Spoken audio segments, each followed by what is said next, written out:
अब तक हमने देखा एसी सर्किट में अगर केवल आर लगा होता है तो उसे रेजिस्टेंस बोलते हैं, अकेला सी लगा होता है या अकेला एल लगा होता है तो उसके अक्रॉस जो अपोजिशन आता है उसे हम रिएक्टेंस बोलते हैं। और अगर सर्किट में कोई भी दो कंपोनेंट एक साथ लगे हों, चाहे वो आर और सी हो, चाहे वो आर एल हो या एल सी या दो से ज़्यादा लगे हों, तो उसे हम बोलते हैं इम्पीडेंस। इसके पहले हमने जो 3 सर्किट देखे जिसमें हमारे पास क्या था, AC circuit having only R, AC circuit having only C and AC circuit having only L। तो हमने लीडिंग लैगिंग देखा कि केवल R वाले सर्किट में V और I सेम फेस में होते हैं, वहाँ फेस डिफरेंस 0 होता है और दोनों में से कोई ना लीड करता है ना लैग करता है। अकेले C वाले सर्किट में देखा कि यहाँ फेस डिफरेंस π/2 होता है और I लीड करता है V को। केवल L वाले में देखा phase difference π/2 and I lag करता है V को। अब हम इन्हीं 3 कॉन्सेप्ट को याद करते हुए अगले सर्किट पे जाते हैं, that is AC circuit consist R and C. अब अगर इस सर्किट में हम V लगाते हैं तो हम जानते करंट तो दोनों में सेम होगी बट वोल्टेज दोनों में अलग होगा। यहाँ कितना होगा, R के क्रॉस VR और C के क्रॉस VC, क्यों हम जानते हैं कि सीरीज में करंट सेम होती है, वोल्टेज अलग अलग होता है। तो ये हो गया हमारा VR और ये हो गया VC।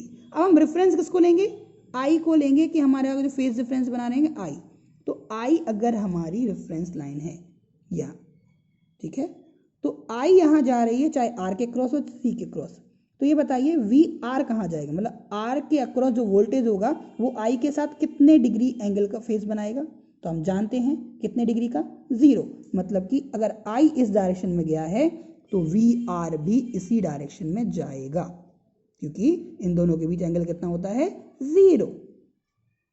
लेकिन C के बात करें VC, अगर I यहाँ जा रहा है तो C के अक्रॉस वोल्टेज क्या होता है, I से लीड करता है या लैग करता है, लैग करता है, क्योंकि C में कौन लीड करता है, I। तो हमारा V कहाँ आ जाएगा, 90 डिग्री इधर आ जाएगा। तो VR हमारा जा रहा है इधर, VC हमारा जा रहा है इधर, तो दोनों का रिजल्टेंट V कहाँ जाएगा, कहीं इधर, ठीक है। अगर हम इसमें पाइथागोरस थ्योरम लगाएं तो क्या आ जाएगा, V square equal to VR square plus VC square. तो हम जानते हैं V equal to V not sine omega t, VR equal to IR, VC equal to IXC, तो and V square equal to VR square plus VC square. Value put कर दीजिए, IR square plus IXC square, I square common, R square plus XC square, V square upon I square क्या आ जाएगा, R square plus XC square, या दोनों का under root ले लें तो क्या आ जाएगा, V upon I equal to under root R square plus XC square. And V upon I हमारा क्या कहलाएगा, 2 सर्किट हैं, 2 कंपोनेंट, तो क्या कहलाएगा, Z इम्पीडेंस। तो किसी ऐसा सर्किट जिसमें R और C लगे होते हैं उसका इम्पीडेंस कितना होता है, Z equal to under root R square plus XC square, या XC की जगह हम क्या रखते हैं, 1 अपॉन ओमेगा C स्क्वायर, ठीक है। अब बात करते हैं कि कौन लीड कौन लैग कर रहा है। तो आप साफ देख सकते हैं अभी भी I इधर है, V इधर है, तो कौन लीड कर रहा है, I। कौन लैग कर रहा है, V। कितने एंगल से, फाई। अब ये फाई कितना है, फेस एंगल कितना है, तो हम लगा सकते हैं इस ट्राइंगल में tan phi equal to this one upon this one. तो ये क्या आ गया हमारा, tan phi इक्वल टू कितना आ गया हमारा, VC, और ये क्या आ गया, VR। VC की value I into XC, VR की वैल्यू IR, I से I कैंसिल, तो tan phi equal to XC upon R, या phi equal to tan inverse XC upon R, या 1 अपॉन ओमेगा RC। तो I की equation कितनी हो जाएगी, अगर V की इक्वेशन है V not sine omega t, तो I की इक्वेशन क्या हो जाएगी, I not sine omega t plus, क्योंकि I क्या कर रहा है, लीड कर रहा है, प्लस phi, और जहाँ phi की वैल्यू कितनी है, इतनी, एंड I नॉट की वैल्यू कितनी है, V नॉट अपॉन Z, और Z की वैल्यू कितनी है, under root R square plus XC square. So moral, I leads V with angle of phi। अब देखेंगे सर्किट जिसमें क्या लगा हो, R और L लगे हो, R और L। अगेन करंट दोनों में सेम लेकिन वोल्टेज अलग अलग, इसके अक्रॉस वोल्टेज VR, इसके अक्रॉस वोल्टेज VL। तो हमने I की डायरेक्शन मान ली, ये रेफरेंस लाइन मान ली R, तो VR क्या होगा, I की डायरेक्शन में ही होगा, क्योंकि I से VR कितना होता है, 0 डिग्री पर, तो ये हो गया VR। अब L की बात करें तो L के अक्रॉस जो VL होता है, VL और I में कौन लीड करता है, वी एल लीड करेगा कितना एंगल से, 90 डिग्री से। तो अगर वी आर इधर जा रहा है तो वी एल कहाँ जा रहा होगा, इधर। तो दोनों का रिजल्टेंट कहाँ जाएगा, इधर। कितना v, अगेन पाइथागोरस थ्योरम लगा देंगे तो क्या आएगा, V square equal to V R square plus V L square. तो सेम बात आ गई हमारे पास, v equal to V not sine omega T, V R equal to I R, V L equal to I X L, V square equal to V R का square plus V L का square. Value put कर दी, I R square plus I X square, I X L square, I square common आ गया, R square plus X L square, इसको upon में ले आइए, V square upon I square equal to R square plus X L square, under root ले लीजिए तो V upon I equal to under root R square plus X L का whole square और X L का square का whole under root. तो क्या आ जाएगा, V upon I impedance equal to 10 x L की वैल्यू रख दीजिए, ओमेगा एल उसका होल स्क्वायर। तो इस सर्किट का टोटल इम्पीडेंस कितना आता है, 10। अब इसमें क्या देखा हमने, कौन लीड कर रहा है, v लीड कर रहा है, या i की बात करें तो i क्या कर रहा है, लैग कर रहा है। तो इसको मैं क्या लिखूंगा इक्वेशन में, i equal to I not sine omega T minus 5, मतलब कि 5 डिग्री से ये लैग कर रहा है। जबकि RC वाले सर्किट में क्या हुआ था, RC वाले सर्किट में जो i था वो 5 से लीड किया था। ठीक है, तो equation 1 V not sine omega T, equation 2 I equal to I not sine omega T minus 5।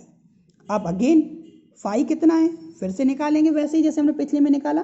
तो tan phi equal to this one upon this one, ये क्या है VL, ये क्या है VR। तो क्या आ जाएगा हमारे पास, tan phi equal to VL upon VR, I X L upon I R, I से I cancel, X L upon R, या tan phi equal to omega L upon R. तो phi equal to tan inverse omega L upon R. वहाँ कितना आया था, phi equal to tan inverse X C upon R, यहाँ कितना आया X L upon R. ठीक, तो I naught equal to V not upon Z, phi equal to this one, and moral क्या निकला, आई लैग कर रहा है वी से, कितना 5 एंगल से। अब नेक्स्ट सर्किट जिसमें AC circuit consist L and C, इसे हम टैंक सर्किट भी बोलते हैं, ट्यूनिंग सर्किट भी बोलते हैं, एंड ऑस्किलेशन सर्किट भी बोलते हैं। तो इसमें केवल क्या लगा हुआ है, एल और सी लगा हुआ है। अगेन हमने माना आई तो दोनों में सेम जाएगी, तो आई इधर जा रही है। अब सी के अक्रॉस एल के अक्रॉस बी क्या होगा, तो एल के अक्रॉस वी क्या करता है, लीड करता है। तो वी एल कहाँ भाग जाएगा, आई से 90 डिग्री ऊपर। सी के अक्रॉस वी क्या करता है, आई से 90 डिग्री नीचे, वी सी इधर। तो वी एल इधर जा रहा है, वी सी इधर जा रहा है, तो दोनों का रिजल्टेंट क्या आएगा, अब वो तो 180 डिग्री पर है, तो यहाँ क्या आ जाएगा V L minus V C, या V C minus V L, depend करता है कौन वैल्यू ज़्यादा है। तो हमने यहाँ रेफरेंस लिया है V L minus V C, V की direction V L minus V C. तो वी एल कितना है, I X L, V C कितना है, आई एक्स सी। तो V equal to V L minus V C, या V equal to I into X L minus X C. तो Z equal to X L minus X C, या Z equal to omega L minus 1 upon omega C. तो phi equal to कितना आ जाएगा यहाँ 90 degree, क्योंकि resultant कहाँ जाएगा, इधर। तो हमारे पास मतलब या तो इधर जाएगा या इधर जाएगा, तो कितना आ जाएगा आई से 5। तो इस सर्किट में हमारा 5 एंगल आएगा 90। Now I equal to V not upon Z. अगर X L equal to X C हुआ, अगर X L equal to X C हुआ तो क्या हो जाएगा, जेड कितना हो जाएगा 0, और आई नॉट कितनी हो जाएगी इनफाइनाइट। और इसी कंडीशन को हम बोलते हैं रेजोनेंस। रेजोनेंस की कंडीशन क्या है, X L equal to X C. इसको हम अलग से भी पढ़ेंगे। वापस आते हैं, रेजोनेंस कंडीशन की बात करें तो रेजोनेंस कंडीशन क्या बोल दी, X L equal to X C. X L की value omega into L, X C की value 1 upon omega C, omega square equal to 1 upon L C, तो omega equal to 1 upon under root L C. इस फॉर्मूले से भी आपको question आएंगे। ठीक है, तो ओमेगा की वैल्यू कितनी होती है 1 अपॉन रूट एल सी, या एफ इक्वल टू कितना हो जाएगा 1 upon 2 pi under root L C, क्योंकि omega equal to 2 pi F. ठीक है, आगे देखते हैं ऐसा सर्किट जिसमें अब क्या लगे हुए हैं, तीनों लगे हुए हैं, आर भी है, एल भी है, सी भी है। ये हमारे लिए सबसे इंपॉर्टेंट है, क्योंकि अगर हमने इसको समझ लिया तो इसके बेस पे हम सारे कंपोनेंट समझ सकते हैं। फिर से आई सेम, इसके क्रॉस वी आर, इसके क्रॉस वी एल, इसके cross V C. V R equal to I R, V L equal to I X L, V C equal to I X C. अब current जाएगा इधर, तो are के cross voltage भी इधर 0 face angle. V L 90 degree lead करेगा, we C 90 degree lag करेगा। तो पहले तो इन दोनों का रिजल्टेंट निकालिए तो आ गया कितना, V L minus B C इस साइड जाएगा, फिर V L minus B C और वी आर का रिजल्टेंट कहाँ जाएगा, इधर। तो अब क्या आ जाएगा, वी का square equal to V R square plus V L minus B C का होल स्क्वायर, पाइथागोरस थ्योरम से। फिर से वही सॉल्व किया हमने जो नॉर्मल अभी कर रहे थे, तो क्या आ जाएगा हमारे पास, Z equal to under root R square plus X L minus X C का होल स्क्वायर। ये फॉर्मूला आपको याद रखना है।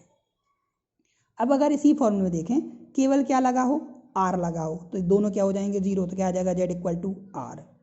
अगर केवल क्या हो, एल लगा हो, तो ये और ये जीरो हो जाएंगे, तो क्या आ जाएगा, जेड इक्वल टू केवल एक्सएल, केवल जेड इक्वल टू एक्सी, या ये दोनों लगे होंगे तो R square plus XL square, ये दोनों लगे होंगे तो इस तरीके से इस फॉर्मूले से हम सब कुछ याद कर सकते हैं।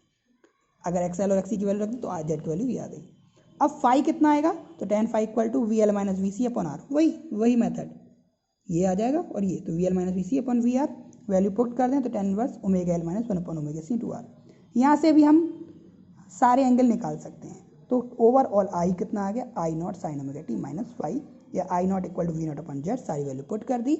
इस तरीके से हम इस सर्किट की हेल्प से कोई भी फॉर्मूला निकाल सकते हैं। तो हमारा सबसे इंपॉर्टेंट टॉपिक आ गया एसी के कुछ फॉर्मूले।